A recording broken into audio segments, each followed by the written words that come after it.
Acheter un bien immobilier, faire du locatif, acheter un immeuble de rapport, c'est parfois la question un peu folle qu'on se pose quand nos finances commencent à le permettre.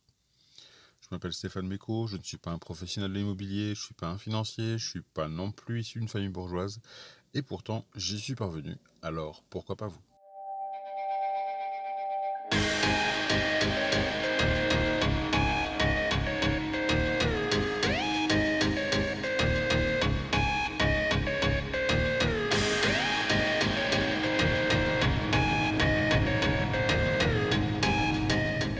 Bonjour à tous et bienvenue dans ce nouveau podcast. Alors aujourd'hui, on va aborder un sujet qui est un petit peu délicat au moment où vous voulez acheter un bien immobilier, c'est de savoir de quelle façon vous allez acheter ce bien. Est-ce que vous allez acheter ce bien en nom propre ou est-ce que vous allez acheter ce bien via une société et notamment via une SCI, la Société Civile Immobilière. Alors cette réflexion, nous on l'a eu aussi pour nos premiers achats, puisqu'en fait on a dû se poser la question sur les studios et le duplex, savoir s'il fallait qu'on achète en nom propre ou en SCI. J'y connaissais pas grand chose à l'époque, donc on a pris un peu la simplicité et la facilité de partir en nom propre. Au final, je me rends compte que c'était plutôt le bon choix vu les choix immobiliers qu'on a fait ensuite. Donc j'en suis plutôt bien sorti, mais c'est vrai que ça aurait pu être une catastrophe si j'avais pas choisi le bon choix au départ, puisque fiscalement ça peut complètement changer la donne. Alors, on va essayer d'étudier les deux cas et puis comme ça on va essayer de comprendre dans quel cas de figure il faut utiliser l'un ou l'autre. Alors pour la partie nom propre, ce qu'il faut savoir, donc le nom propre déjà ça veut dire que c'est plusieurs personnes physiques on va dire qui vont acheter un bien immobilier.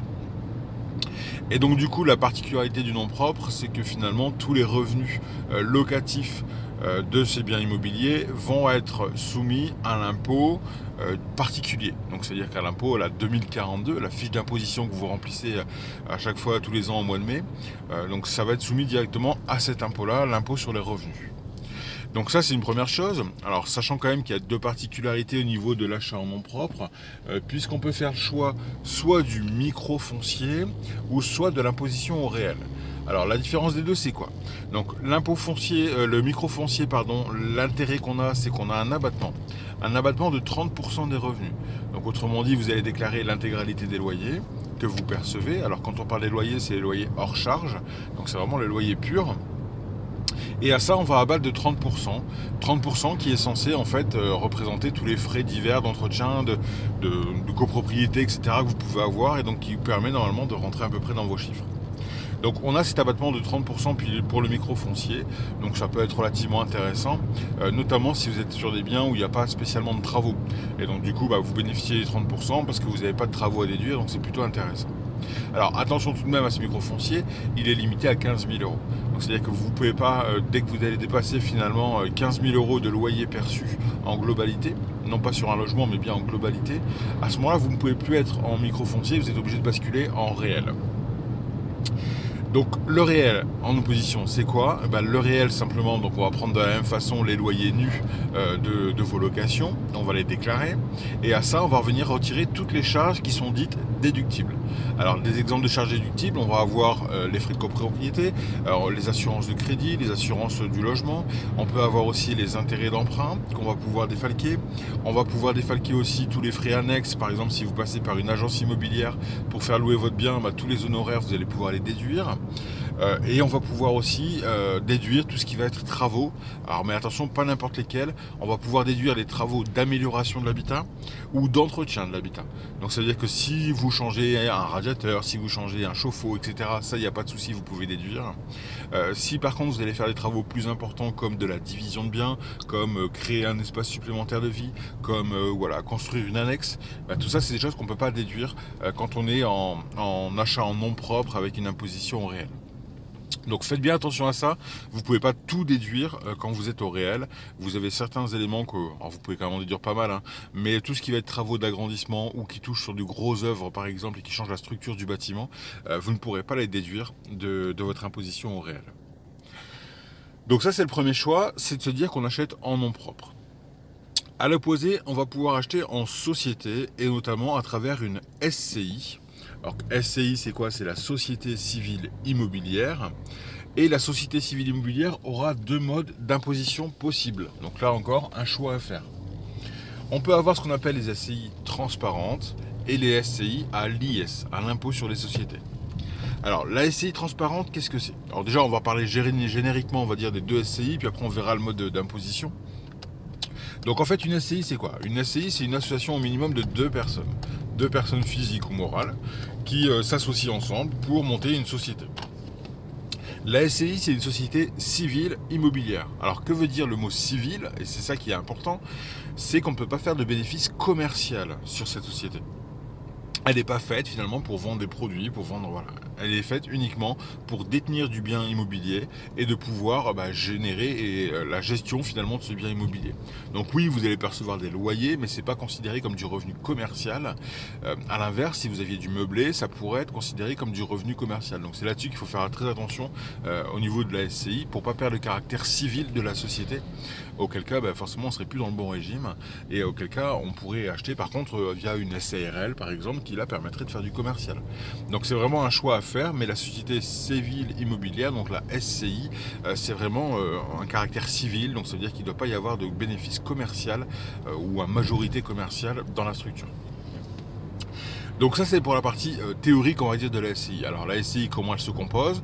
Tout simplement on va avoir des statuts qui vont être rédigés, les statuts qui vont définir qui sont les associés, qui vont définir qui va être le gérant de la SCI, le ou les gérants de la SCI, qui va définir le nombre de parts de chaque personne, qui va définir toutes les règles finalement de fonctionnement de cette société civile immobilière.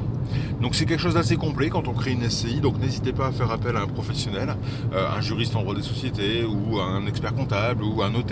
Ils pourront vous accompagner comme ça dans la rédaction de vos statuts pour être vraiment le plus proche possible, puisqu'en fait ce qu'il faut vous dire c'est que toutes les règles qui ne seraient pas définies dans les statuts, elles ne seront pas imposables. Donc ça veut dire que derrière vous pouvez avoir des soucis au moment de la cession de parts, au moment de la transmission de parts, etc.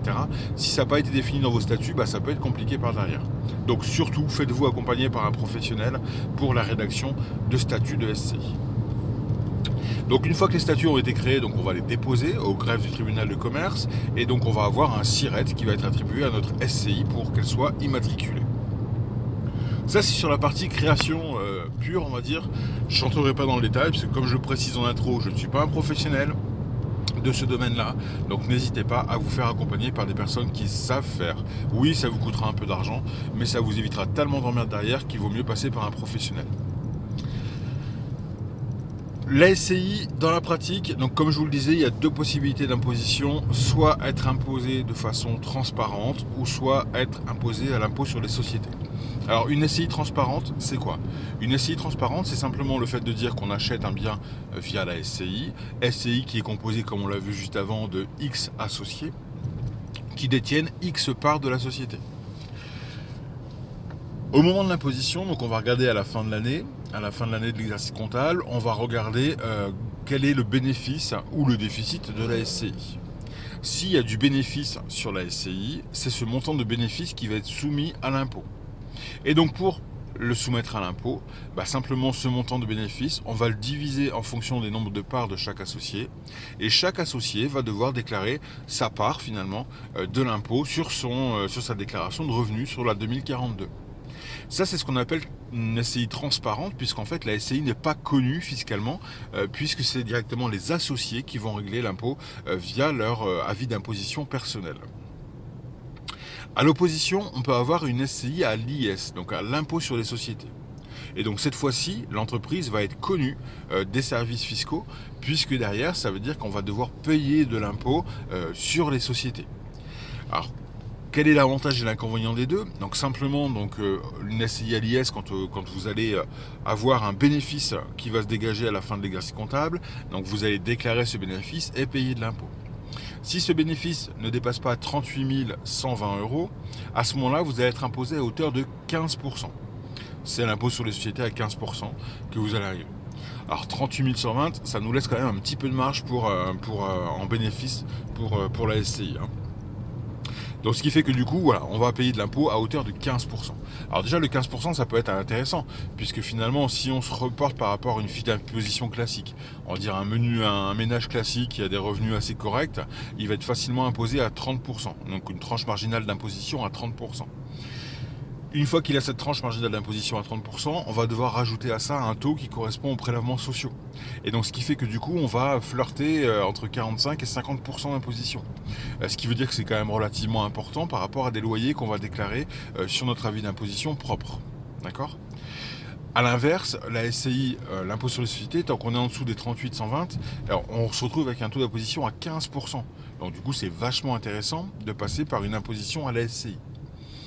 Alors vous allez me dire, c'est quoi la magouille ? Pourquoi en effet on peut bénéficier d'un taux d'imposition aussi bas ? C'est tout simplement parce qu'il y a une contrepartie, vous en doutez bien, c'est la revente en fait. C'est au niveau de la revente que ça va se poser. Alors pour bien comprendre la revente, il faut bien comprendre comment fonctionne déjà une SCI à l'IS. Donc une SCI à l'IS, vous allez enregistrer toutes les dépenses que vous avez par rapport à votre logement ou par rapport au fonctionnement de la SCI. Demain, vous devez acheter une imprimante ou un ordinateur pour la SCI, vous allez les passer en charge. Demain, vous allez faire des petits travaux dans vos logements qui sont détenus par la SCI, vous allez aussi les passer en charge. Vous avez différents frais qui sont possibles aussi pour le gérant, des remboursements de frais, etc. Tout ça, vous passez en charge. Le but du jeu, finalement, pour vous, ça va être de générer un maximum de charges utiles. Il ne faut pas non plus générer des charges fictives, mais voilà, la charge utile pour pouvoir baisser au maximum le bénéfice de votre SCI. Jusque-là, c'est assez simple. Là où ça va se compliquer, c'est par rapport à ce qu'on appelle l'amortissement. Alors, en fait, ce qu'il faut bien avoir en tête, c'est qu'un bien immobilier, comptablement en tout cas, va être divisé en plusieurs lots, on va dire. Par exemple, on va avoir le lot toiture, le lot des murs, on va avoir le lot des placos, on peut avoir le lot des PVC, si jamais vous voulez changer toutes les fenêtres, etc. Donc ça va être différents lots qui vont être dissociés finalement dans votre immeuble. Donc votre immeuble va être découpé finalement en plusieurs lots, ce qu'on appelle les immobilisations. Et donc ils vont être découpés en plusieurs immobilisations qui vont permettre d'être amortis sur X années. Alors pourquoi on fait ça ? Tout simplement parce qu'on considère que certaines parties de la maison vont s'user déjà plus vite que d'autres. Par exemple, on considère qu'une fenêtre, on va l'amortir peut-être sur 10 ans. Alors je vous donne des chiffres fictifs, ça c'est l'expert comptable qui vous aidera là-dedans. Mais voilà, on considère qu'au bout de 10 ans, une fenêtre, on peut éventuellement la remplacer, donc elle perd sa valeur au bout de 10 ans. On peut considérer que par contre les murs d'une maison, elles perdent de la valeur et on doit les remplacer au bout de 25-30 ans. Ok, donc on immobilise sur 25 ou 30 ans les murs. A l'inverse, le mobilier, j'ai fait un lapsus révélateur, mais si vous faites du meublé par exemple, on peut considérer que la vétusté du mobilier c'est 5 ans. Et donc du coup on va faire de l'amortissement sur 5 ans. Donc voilà, on peut découper comme ça différentes parties de la maison en attribuant à chaque fois un nombre d'années au bout duquel finalement cette partie-là ne vaut plus rien. Alors quel impact ça peut avoir ? Simplement au niveau de la revente. Quand vous allez revendre un bien immobilier, si on part en nom propre par exemple, on part en nom propre, on va partir sur un cas, je vous donne vraiment des chiffres fictifs, mais c'est pour qu'on comprenne bien le fonctionnement. Une maison ou un appartement qui vaut 100 000 euros, d'accord ? Donc la valeur actuelle est de 100 000 euros. La valeur d'achat est de 100 000 euros. Vous êtes parti sur un projet à 20 ans. Finalement, au bout de 10 ans, vous décidez de le revendre. Donc on était au milieu de la volonté d'investissement qu'on avait, et on souhaite le revendre. On arrive à bien le vendre, on le vend à 115 000 euros.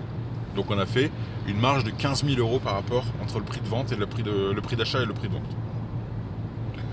Du coup, quand vous êtes en nom propre, vous allez payer de la plus-value immobilière, donc de l'impôt sur la plus-value immobilière, avec une base d'imposition de 15 000 euros, la partie que vous avez fait finalement en bénéfice. Jusque-là, ça paraît relativement logique. On prend le cas maintenant de la SCI à l'IS. On va partir sur les mêmes chiffres, sur la même vente. Donc un bien qu'on a acheté 100 000 euros par une SCI à l'IS, qu'on revend au bout de 10 ans 115 000 euros. Jusque-là, on y suit toujours. La différence, c'est qu'on ne va pas partir des 100 000 pour pouvoir définir finalement la plus-value immobilière, mais on va partir de la valeur comptable du bien immobilier. C'est-à-dire que je vous ai dit que tous les ans, finalement, on va déprécier votre bien en fonction des immobilisations qu'on a mis en face. Et progressivement, finalement, votre bien, la valeur du comptable du bien va s'éroder progressivement. Ce qui fait que du coup, au bout de 10 ans, peut-être qu'on aura déjà amorti comptablement, je sais pas, peut-être, on va dire 40 000 euros. D'accord ? Donc on a déjà amorti 40 000 euros au bout de 10 ans. Ce qui veut dire que notre bien, qui vaut normalement 100 000 euros, va être évalué comptablement 60 000 euros. Et du coup, la plus-value immobilière, elle va se calculer par la différence entre votre prix de vente, toujours 115 000 euros, lui il ne bouge pas, et la valeur comptable de votre bien, donc les 60 000 euros. Ce qui fait que du coup, vous allez avoir une plus-value immobilière qui va être estimée à 55 000 euros. Forcément, payer de l'impôt sur la plus-value immobilière, à payer à 15 000 euros ou en payer à 65 000 euros ou 75 000 euros, ça change complètement la donne. D'accord ? Donc ce qui veut dire que du coup, vous allez avoir une imposition qui va être beaucoup plus forte quand vous allez revendre un bien via une SCI à l'IS si vous n'avez pas détenu le bien suffisamment longtemps. Et donc ça c'est hyper important, ça veut dire que du coup ça doit guider votre choix stratégique, on va dire, au niveau de l'investissement, à savoir est-ce que c'est un bien finalement que vous allez acheter pour le garder sur du très très long terme, voire le transmettre derrière à vos enfants, etc. Donc vous n'avez pas l'intention de le revendre. À ce moment-là, en effet, la SCI à l'IS peut être tout à fait une bonne option. Ou est-ce que c'est un bien que vous allez garder, mais peut-être sur 5 ans, sur 10 ans ? Et à ce moment-là, il faut vraiment se poser la question. Parce que si vous vous faites assassiner au niveau de la plus-value immobilière par ces jeux d'amortissement, ça va vous ruiner complètement le projet que vous avez pu avoir. Alors, ça paraît futile comme sujet, mais en fait, c'est hyper important. Parce qu'on voit beaucoup d'héritage, par exemple, de transmission suite à un décès, où les enfants sont en fait incapables de payer l'impôt sur la plus-value immobilière. Tout simplement parce que si le bien a été amorti très fortement, bah forcément la plus-value va être au maximum. Et donc du coup, si la plus-value est au maximum, bah derrière forcément l'impôt il va tout dégommer, quoi. Donc ça c'est hyper important et faites bien attention et prenez bien ça en compte. Réfléchissez toujours, est-ce que c'est un bien que vous allez garder sur du long terme, voire très très très très long terme, ou est-ce que c'est un bien que vous allez vous débarrasser d'ici quelques années ? Alors je reviens avec mon exemple de départ. Pour tout ce qui était immobilier que nous on a acheté au début, les studios et le duplex. On a acheté en nom propre. On était parti dans notre optique de se dire, au bout de 10 ans on fera des arbitrages, on commencera à revendre peut-être les biens, etc. On verra où est-ce qu'on en est. Au final, le timing c'est beaucoup plus resserré que ça, puisque les biens les plus anciens qu'on est en train de vendre, ils ont même pas 5 ans, ou voire tout juste 5 ans. Et les derniers biens qu'on a achetés et qu'on est également en train de revendre, ils ont que 3 ans et demi, 4 ans. Ce qui veut dire que du coup, on n'a pas été jusqu'aux 10 ans. Et j'ai envie de dire, heureusement qu'on n'a pas acheté en SCI. Parce qu'on fait déjà des belles plus-values immobilières sur les ventes qu'on est en train de faire aujourd'hui. Si vous avez suivi les podcasts précédents, vous êtes au courant des montants. Si on était imposé en SCI à l'IS, on aurait eu une plus-value qui aurait été encore plus importante et on aurait en payé encore plus d'impôts sur les plus-values immobilières. Donc ça, c'est vraiment un choix qui est très important. Alors par contre, pour en revenir à notre projet actuel et le projet qui nous intéresse à travers ce podcast, qui est l'achat d'un immeuble de rapport. Alors, qu'est-ce qu'on a fait comme choix pour l'immeuble de rapport ? Cette fois-ci, on a fait le choix de passer par une SCI à l'IS. Pour 2 raisons. Alors déjà, il y a le côté succession, d'accord ? Ça, c'est hyper important. Ça veut dire que si vous avez une volonté de vouloir transmettre finalement à vos enfants une partie de votre patrimoine immobilier dans quelques années ou autre, à ce moment-là, la SCI peut être un très très bon outil de transmission. Tout simplement parce que vous allez faire rentrer vos enfants dans la SCI en tant qu'associé de la SCI. Un enfant mineur peut être associé d'une SCI. Ça, c'est important de le savoir. Et derrière, progressivement, vous allez pouvoir transmettre des parts de votre SCI à vos enfants. Tout simplement parce que chaque parent a le droit de donner à chaque enfant, sans payer d'impôt de succession, 100 000 euros tous les 15 ans. Ça fait déjà un sacré beau cadeau quand même pour vos enfants. 100 000 euros tous les 15 ans, vous pouvez donner à chaque enfant. C'est-à-dire que voilà, pendant 15 ans, là je peux donner, en tout, moi et mon épouse, on peut donner un global de 400 000 euros à nos enfants. On est 2 parents, on a 2 enfants, 200 000 euros par enfant, on arrive à nos 400 000 euros. D'accord ?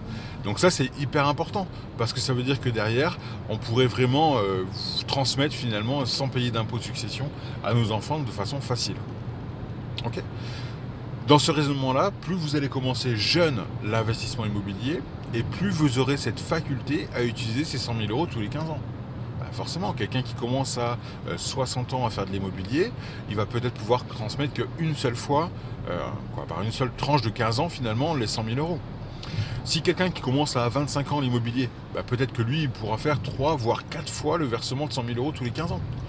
Par tranche de 15 ans, voilà, l'espérance de vie fait qu'on pourra verser plus. Donc ça, c'est hyper intéressant. Plus vous allez commencer jeune l'immobilier en ayant des enfants, et plus vous pourrez transmettre rapidement finalement de l'immobilier à vos enfants sans payer d'impôt de succession. Ça, c'est le côté patrimonial, on va dire. Le côté succession, je veux transmettre à quelqu'un.